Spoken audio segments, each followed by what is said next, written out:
اعوذ باللہ من الشیطان الرجیم بسم اللہ الرحمن الرحیم۔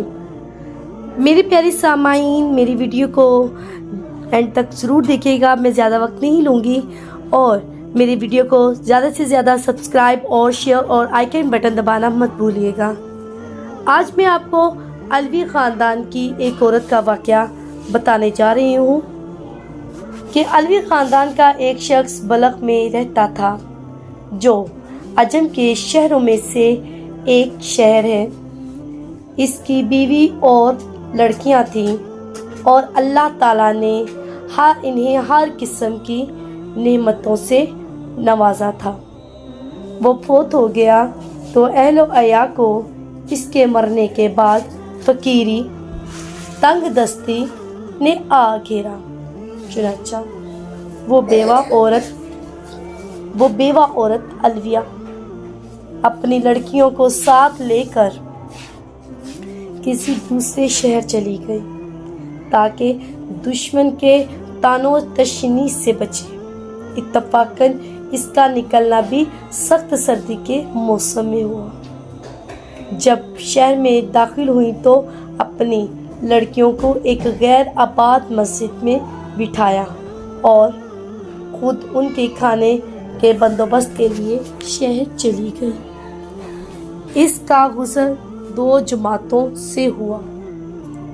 ایک تو مسلمان کے پاس تھی، وہ شیخ البلد تھا یعنی میر، اور دوسری جماعت ایک مجوسی کے پاس جو کہ اس کا نائب تھا۔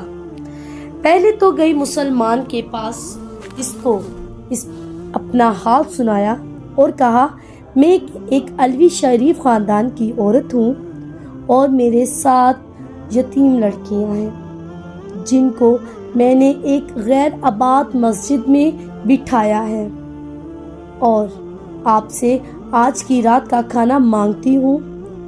اس نے کہا، گواہی کوئی لا کہ واقعی تو ایک علوی خاندان کی عورت ہے۔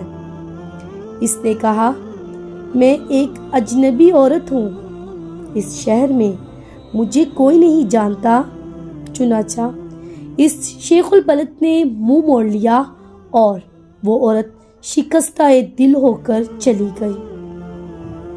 پھر وہ اس مجوسی آدمی کے پاس آئی اور اپنا حال اس کے سامنے بیان کیا کہ میرے ساتھ لڑکیاں ہیں اور میں ایک علوی شریف خاندان کی عورت ہوں، اور شیخ البلد کے پاس جانے کا قصہ بھی سارا بیان کیا۔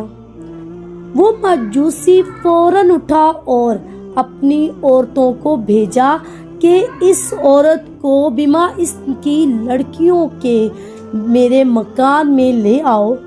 پھر ان کو نہایت ہی نفیس کھانا کھلایا اور بہترین لباس پہنایا۔ جب آدھی رات ہوئی تو شیخ البلد نے خواب میں دیکھا قیامت قائم ہو گئی ہے اور رکھا گیا ہے ایک جھنڈا نبی کریم صلی اللہ علیہ وآلہ وسلم کے سر پر، اور ایک محل ہے سبز یاقوت کا جس کے کنارے یاقوت کے ہیں، اس میں مرجان کے یاقوت جڑے ہوئے ہیں۔ پھر کہا شیخ البلد نے، یا رسول اللہ، یہ محل کس کا ہے؟ آپ نے فرمایا، یہ مسلمان کے لیے ہے۔ تو اس نے کہا، یا رسول اللہ، میں مسلمان ہوں۔ تو آپ صلی اللہ علیہ وآلہ وسلم نے فرمایا، میرے پاس گواہ لا کہ واقعی تو مسلمان ہے۔ وہ یہ سن کر حیران رہ گیا۔ تو فرمایا، نبی کریم صلی اللہ علیہ وآلہ وسلم نے، وہ عورت علویہ جب تیرے پاس آئی تھی تو تو نے بھی یہی کہا تھا کہ میرے پاس گواہ لا کر واقعی تو علویہ عورت ہے، سو اسی طرح تو بھی گواہ لے کر آ میرے پاس کہ واقعی تو مسلمان ہے۔ جب خواب سے بیدار ہوا تو نہایت ہی غم زدہ، پریشان، بیدار ہوتے ہی دریافت کیا کہ وہ عورت کہاں ہے۔ وہ عورت کہاں ہے؟ جب معلوم ہوا کہ